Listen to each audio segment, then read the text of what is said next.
Здравствуйте, добро пожаловать на канал Safe Life. Эта история похожа на сцену из детской книжки. Красивый белый медведь подходит к маленькой собачке, лежащей на снегу. Когда хищник приближается, собака начинает уменьшаться, но белый медведь протягивает свои огромные лапы, чтобы погладить детеныша. К сожалению, несмотря на то, что общественность недавно сняла видео, на котором отмечается такое невероятное поведение, медведь вернулся через 2 дня и убил другую собаку. Видео было снято недалеко от Черчилля, Манитоба. Туристы приезжают в город каждый год, чтобы увидеть медведей в их естественной среде обитания. Существуют очень строгие правила взаимодействия с этими существами. В основном они сводятся к запрету на любой контакт и кормление медведей. Кроме того, их не должны преследовать, когда они занимаются своими делами. В это время года медведи фактически голодают, потому что им приходится возвращаться на сушу, чтобы дождаться образования морского льда.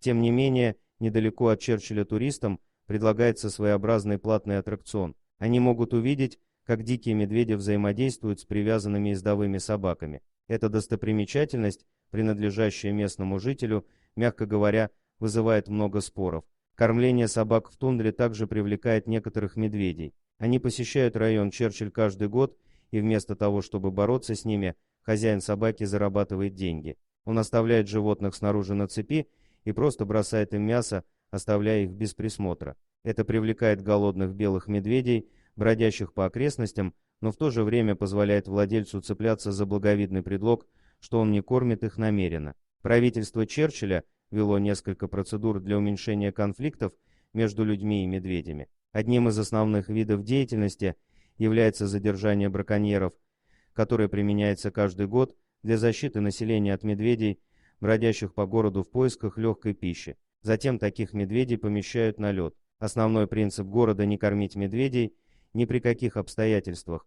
В противном случае это приведет к тому, что крупнейшие в мире хищники начнут ассоциировать человека с пищей, и власти пытаются предотвратить такую ситуацию. Спасибо за просмотр, подписывайтесь на канал, где вы найдете еще много интересного, а также ставьте лайки и пишите комментарии, что думаете по поводу этой истории.